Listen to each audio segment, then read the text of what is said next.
more functionality for the RSS attribution link than what the Yoast version gives. Okay, so that's just throwing that out there. If you don't already have it, you can get that plugin from us. It's a free plugin, so we don't spend a lot of time supporting it if there's issues. But the premium version, that's a different story. That should be out soon. However, you can just use the Yoast SEO plugin and accomplish the same thing. You just got to make sure you set it up in the advanced settings where the RSS stuff is. Okay. Step 2 is to publish posts to your blog containing contextual links to the pages you want to rank. So what I mean by that is start identifying pages on your site that you want to rank for, right? And that you want to drive traffic to. It's not just about rankings, it's about driving traffic too, okay? And those pages, what you want to do is create blog posts that support those pages. Okay? And then within the content of the blog posts, you want to link to those pages. Okay? Now, if you know, this is not an SEO course, guys. This is just telling you how to use your networks. So I'm going to make the assumption here that you know about being careful with your anchor text ratios for links and all of that sort of thing. If you want additional training on that, once again, either join the IFTTT SEO Academy or go to support.semanticmastery.com to find out some of our other programs, because we have coaching programs as well, and we can help you to learn best practices for SEO in general. Okay? Excuse me. But for this specifically, you just want to identify pages on your site that you want to rank and you want to drive traffic to.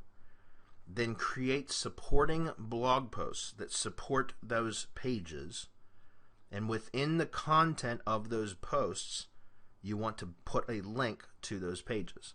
So now when you publish your post to your blog, it's going to push out, syndicate out to the network properties, which are going to build backlinks and bookmarks and social signals back to that post, and that post is going to have a link pointing to the page on your site that you want to help to rank and to drive traffic to.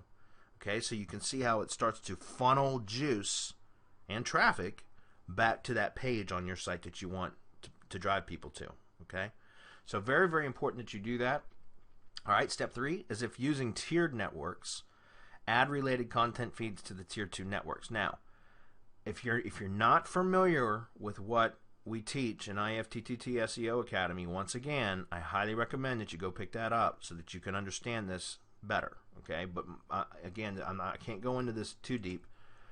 But if you're using tiered networks, this would be tier 1 right here. This is just a representation of the networks, guys. This is not all of the properties in the networks, but this would be your money site that you're syndicating content from, and you push it out to your tier 1 network properties, which would be your branded properties.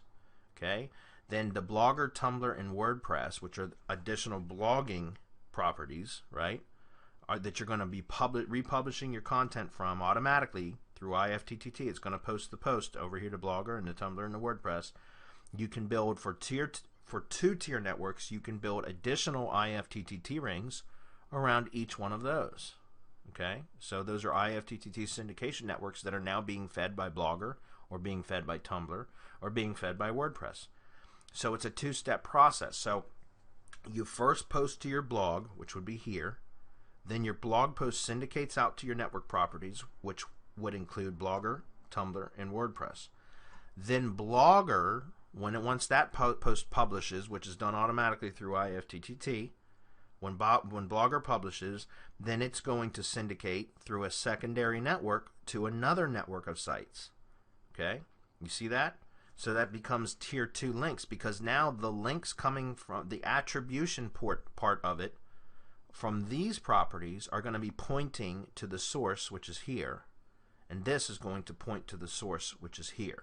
So now you're building automatic second tier links from just publishing content from one location. Very, very powerful. I hope you guys see that.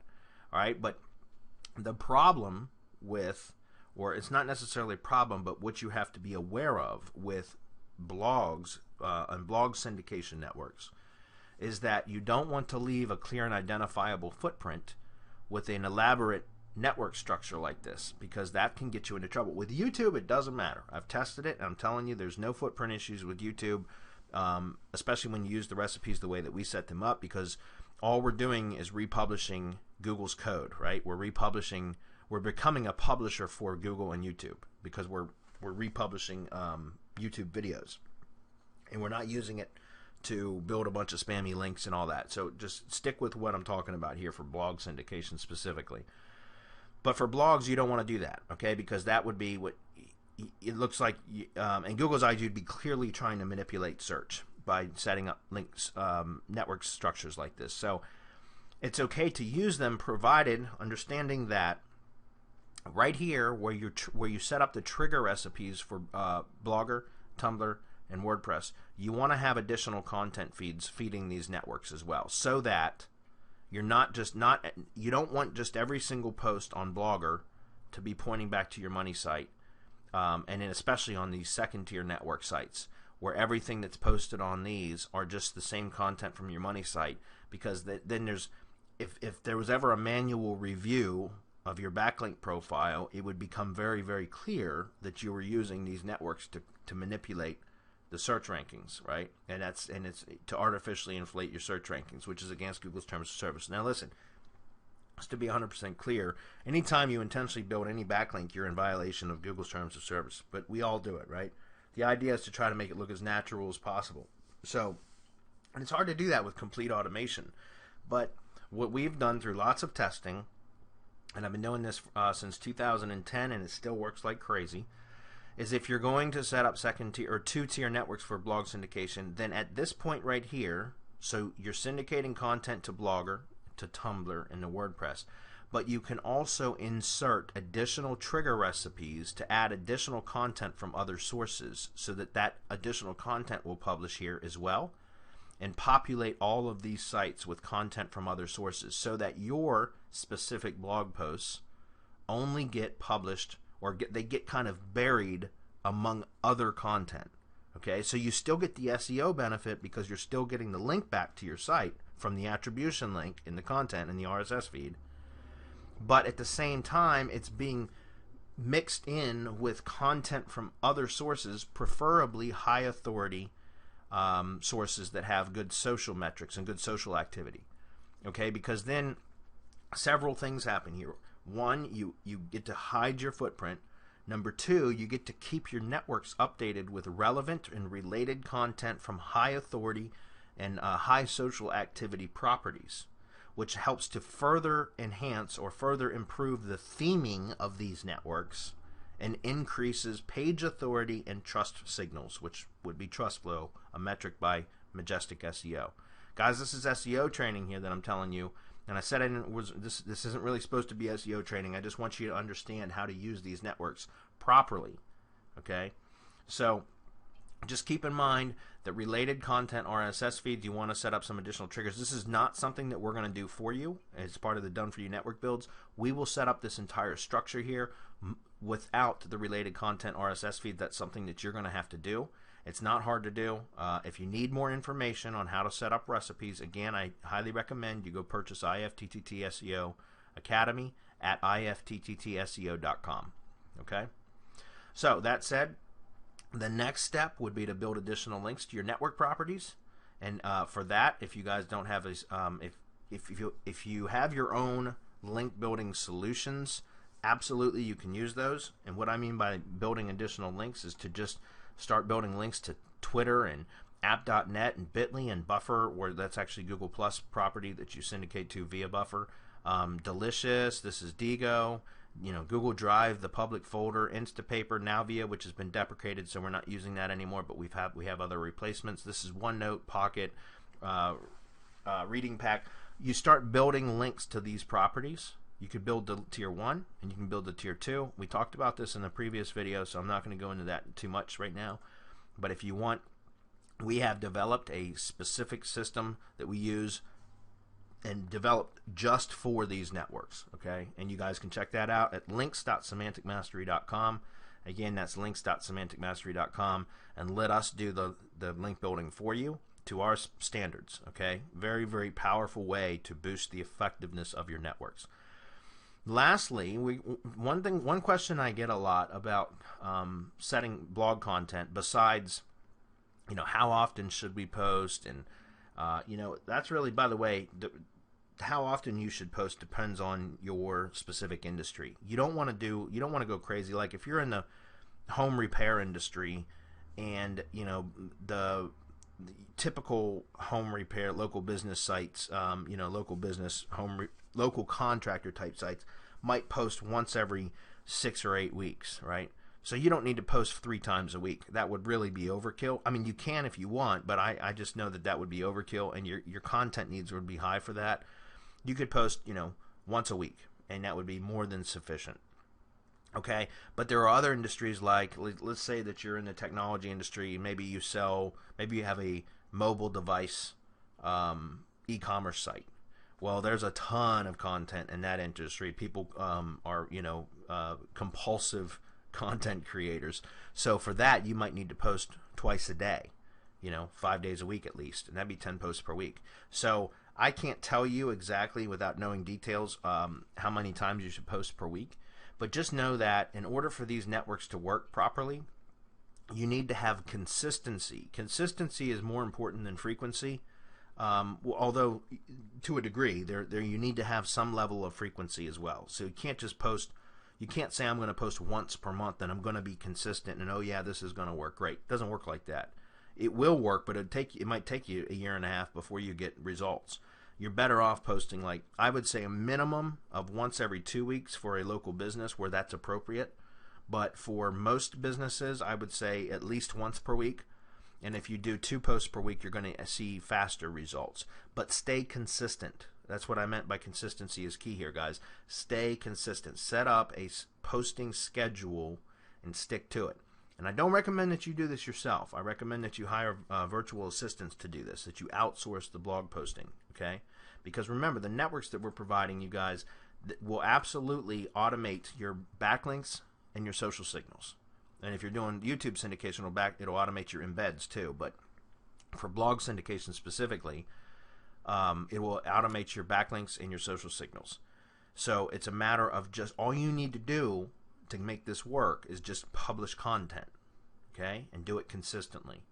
All right. So again, I recommend that at the bare minimum, where it's appropriate, you just post at least once every 2 weeks. But that would be for like local businesses that don't, generally have a lot of content production. Typically don't have a lot, okay? But for most businesses, I recommend at least once per week that you publish at least 1 post per week. And if you want to get quicker results or you're in a competitive industry, then you should publish at least twice per week. All right? Now, how to create content? I highly recommend that you check out our Curation Mastery course, because that will teach you how to create trust and authority building content fast. And I mean fast. And in fact, you can do this yourself, or you can learn how to curate and teach a VA, train a VA, a virtual assistant, to do curating for you. And they can curate very, very quickly. And you can actually sell that as an additional service, a content marketing service. Okay, for SEO purposes, it's great, but you can also sell curation, article curating or blog curating as a service, a content marketing service, and you can make really good money doing it. Okay, and we have an entire course developed specifically for how to curate properly and how to do it quickly to build trust and authority back to your blog, and make it will cut down on your content creation costs. It'll cut down on the time it takes to produce good content, and it will actually perform better. And help you to create trust, higher trust signals, and build your authority back to your blog much faster if you use curated content properly. All right, and so we have a course called Curation Mastery. You can find out more information at curation.semanticmastery.com. Again, that's curation.semanticmastery.com. Last thing is repeat, guys. Okay, so remember I talked about just continuing at the frequency and consistency. That's the most important thing. All right. So, just as a recap, step 1, make sure that you publish your RSS, that your RSS feed contains attribution links, so that every time you post a blog post to your blog, it's going to syndicate out with a link pointing back to the original source, which would be your blog. You need that for SEO, and you want that for traffic. Okay. Number 2, publish posts to your blog containing contextual links to the pages you want to rank and that you want to drive traffic to. Okay. So once again, remember, identify pages on your site that you want to drive traffic to and that you want to rank higher in the search engines. Develop supporting content for that page, as a blog post, publish the post with contextual links pointing to that page. Okay? Very, very important. Step 3, if using tiered networks, add related content feeds to the second tier networks. Very important that you do that, otherwise you're leaving a footprint, and I don't recommend that. So again, if you don't know how to do that, go to iftttseo.com, join the academy, and you'll get all the training in there on how to do that. Step 4, build additional links to the network properties. You can do this with your own tools. You can use PBNs, private blog network sites, to build links to your network properties, or you can use our service, which you can find at links.semanticmastery.com. And step 5 is to repeat. And again, if you have any issues with creating content on a regular schedule, then check out our Curation Mastery course at curation.semanticmastery.com. Once again, this is Bradley Benner with Semantic Mastery, and we certainly hope that you enjoyed this brief training on how to use the syndication networks for maximum effect. If you have any questions, please reach out to us at support.semanticmastery.com, and hopefully we'll see you inside one of our training programs where you're going to learn how to take your business to an entire another level. See you on the next video.